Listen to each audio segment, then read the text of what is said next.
Yo, what up, fam? Okay, today I'm going to be telling you a little bit about some more advanced movement options in Custom Robo that involve combining your tag command with your air dash or your mid-air jump. And so just peep this one real quick and see what's about to happen. You see that? Even after you expel all of your mid-air jumps, if you tag, you can use them all again with your second robo. And there are a lot of different combinations for this, and you can mix and match with all the different types of air jumps that all the different robos in the game have. But that's kind of straightforward, and so that's not really the focus of the video. Instead, what I'm going to be talking about is the constraints the game has that restrict you from always being able to do this whenever you want to do this. And so I'm gonna try this again and watch what happens. I've got a hand cam here for a reason, so also pay attention to my inputs if you want. You see that? I was mashing the A button, and it just wouldn't let me do the quadruple air dash.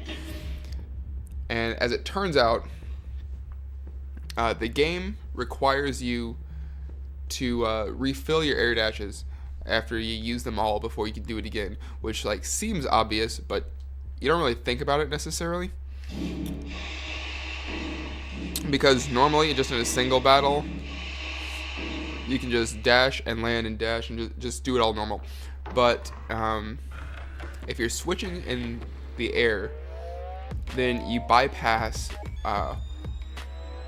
what the game normally has to do to refill your dashes, and the action you have to perform to refresh your air dashes, there are two of them. Either you have to jump, or you have to land from a mid-air state. And so like I'll switch this one. If you recall, I already used up all my jumps on this yellow guy, and if I jump, I can just do it again. So I've illustrated that point for you, and I'm going to use up all those jumps another time, and I have to wait a few seconds before I can switch back to him and show you. But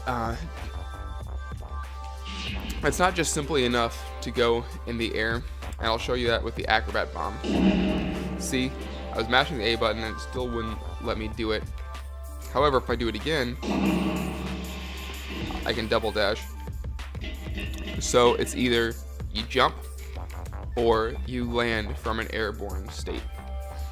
Those are the two ways that you're going to get your jumps refilled. And there are a couple of idiosyncrasies, I guess you would say, involved in this. I'm going to show you what they are. So the first one involves the Acrobat Bomb.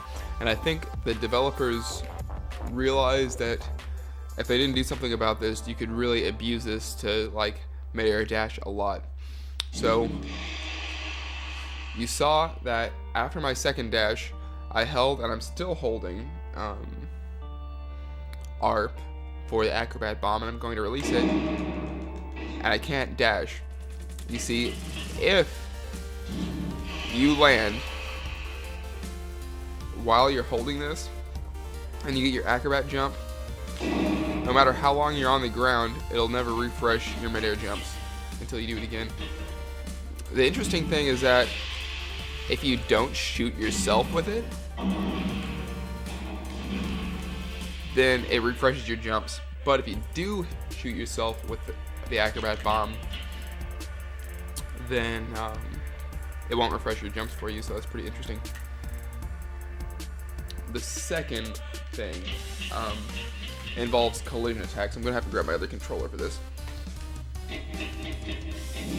Okay, so let me use up my thrust with Chicken Heart, and then I can illustrate what I want to with collision attacks. Okay.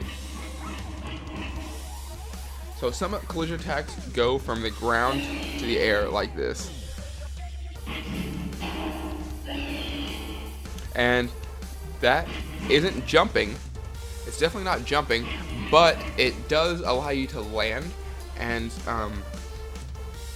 so you would think that would cause you to refill your jumps, but not necessarily.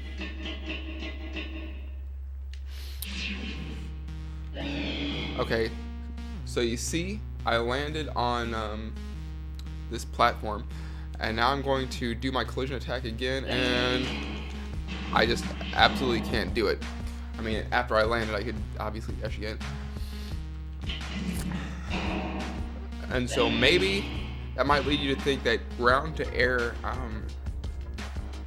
collision attacks won't refill your jumps, but that's not quite true. So now I have to use up my fuel one more time. Okay, we got stored that, and now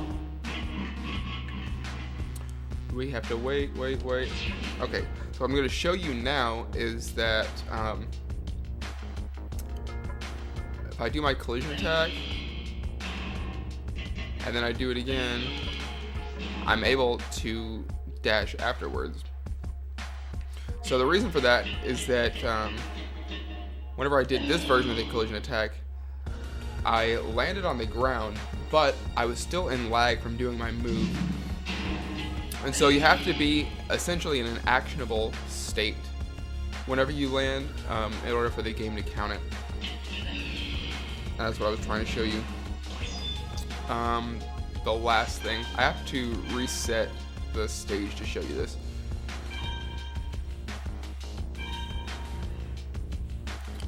Okay, so the thing is, you don't just start the game automatically with your fuel full. Instead, you actually start the game with no fuel at all. I'm going to show you exactly. So I jump with this guy, tag, and I just absolutely can't do it. And that's because he started with no fuel. And I want to show you something interesting with the other Robo. Notice that the green player 2 Robo, I didn't jump, I didn't land with him.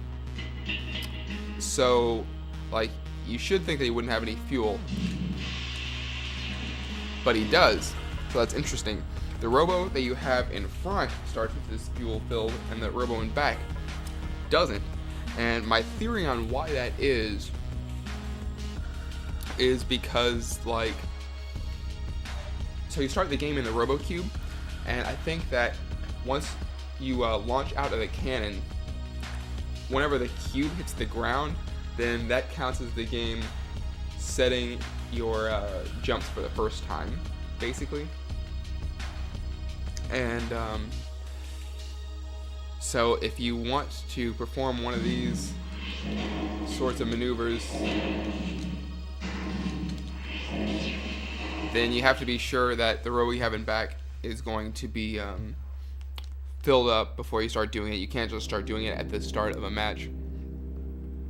And that's pretty much everything I had to say about this topic. It may have seemed like a bit of a laborious look at it, but I think it's important to really understand the intricacies of everything that's going on. So I'll see you guys in the next one. Peace out.